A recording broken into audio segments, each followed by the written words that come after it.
Já u nás vítám dnes už absolventa nebo absolventa soutěže, protože už je soutěž ukončená, kolegu pana Stříbrného z Vysokého nad Jizerou, který je nádherně oděn a možná to naznačuje, že je to lakírník, takže má vztah k barvám. Je to tak? Je to tak. Je třeba mít vztah k barvám, když člověk chce dělat lakírníka? Člověk k tomu přijde na chuť. Záleží na tom, jestli chce se to učit nebo nechce se to učit. Je to velice hezká práce, jako všeobecně. Je tam spoustu zajímavých věcí, které se jako dají naučit a dají se dál studovat, že to není jenom o tom, že se naučíte nějaký princip lakování a tím to končí, ale furt se má člověk co učit. A hodně nás zajímá, jak jste se k tomu dostal. No tak každopádně neplánoval jsem to nikdy. První škola, na který jsem byl, protože po základní škole jsem nevěděl, kam jít, tak jsem šel na cestovní ruch do Lomnice nad Popelkou na střední školu a nějak to tam nevyšlo celkově, takže jsem nevěděl, kam bych mohl vlastně jít, takže bylo to spíš nejbližší možný stanovisko, takže jsem vybral lakírníka ve Vysokém s tím, že to mám blízko domu z Harrachova. No a potom tomu člověk přišel na chuť v průběhu toho učení. No, lakování je v podstatě taková ta závěrečná úprava na vozidle, když se dělá třeba oprava. A na to jsou lidi velmi citliví jako zákazníci, to, co vidí. Mimochodem je to velmi častá věc reklamací, takže když není něco pod tím v pořádku, tak se na to v lepším případě nemusí přijít, ale když je to na laku, tak je to okamžitě vidět a rozumí tomu každý. Je to tak, říká se o tom, že to je taková nevděčná práce, když to řeknu takhle. Je potřeba být v tom prostě precizní. No. Jako když už vím, že na něco nemám, tak se do toho nebudu pouštět.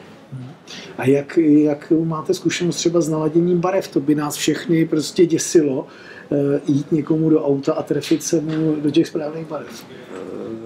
Jde o to, že každý výrobce automobilů dává kód barvy s tím, že když někdo přijede se starším autem, tak ta barva už je zašlá, chce na tom udělat bodovou opravu, aby to nebylo poznat, nechce přestříkat celé auto, tak samozřejmě máme tady firmy jako Glazurit, PPG a další ostatní, který vyvíjejí karty, koloristiku a podle toho kódu barvy na tom autě se potom dohledá daný odstín.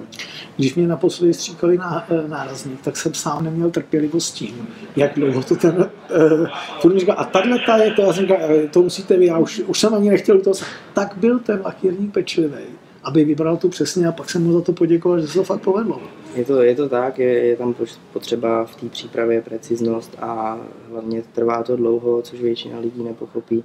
Všichni by to chtěli hned s autem jezdit, hned s ním odjet na počkání, něco udělat, ale v tomhle oboru to bohužel nejde. No. Máte taky příležitost při té praxi dělat, nebo tu praxi děláte jenom pod školou, nebo máte i někde prostor, kde si můžete zastříkat?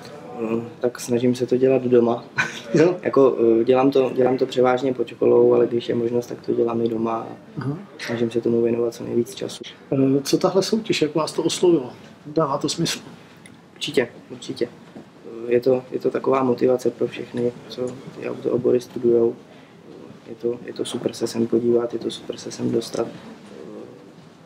Člověka to trošku navnadí, zvýší mu to sebevědomí a člověk si uvědomí, že v tom je asi, dejme tomu, trošku dobrý a že furt má co zlepšovat a dejme tomu třeba u toho řemesla i zůstane, protože když dám příklad 90% lidí, kteří na ten obor jdou, tak tam jdou z toho důvodu, že po základní škole nevědí, co by dělali a potřebují rychle výuční list.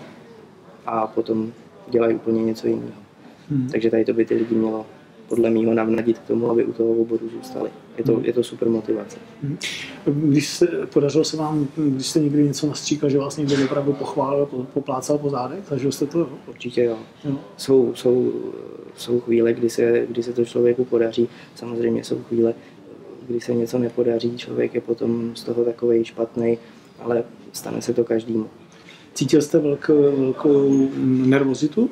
Určitě ne. Bylo to příjemné? Bylo to fajn, bylo to v hezkém podání. Přijel jsem, udělal jsem, co umím, nějak jsem to neřešil. Co teorie praxe? Co bylo těžší? Nemůžu říct, co bylo těžší. Ta teorie s tou praxí té lakírničiny je potřeba znát to oboje. Když člověk umí stříkat pistolí, ale neví, co stříká za barvu nebo v jakém technologickém postupu to má dělat, tak to prostě nejde dohromady, takže tam je potřeba znát obě ty skupiny, jak tu teoretickou, tak praktickou. Dokážete si představit, teď vám dám hádat, my jsme ze společnosti Autojob, děláme personalistiku v autech a trochu se orientujeme v tom, jak jsou třeba odměňovaní lakírníci. Dokážete si představit, jakou byste mohl očekávat s velmi dobrou praxí, řekněme, protože máte, jak jste říkal sám, máte se co učit, jakou odměnu byste mohl očekávat v různých regionech, pochopitelně? Tak jak jsem říkal už, je to nevděčná práce, jako každý řemeslo, ale díky bohu řemesla se vracejí teď, dejme tomu, zpátky na vrchol. A myslím si, že jednou by to mohlo být dobře placený. Samozřejmě musí ten člověk něco umět, musí chtít pracovat, musí si najít firmu, která má dobrý zázemí, bude ho to tam bavit, aby do té práce chodil rád a myslím si, že potom by to byly určitě hezký peníze. Já vám dopřeju možnost hádat a odpověď z mé strany bude fundovaná, protože přesně vím. Zkuste si tipnout, kolik byste si mohl vydělat hrubého v Praze, kdybyste byl kvalifikovaný, schopný lakírník v běžném provozu. Myslím si, že 45 až 50 tisíc. Přidejte. Hrubýho.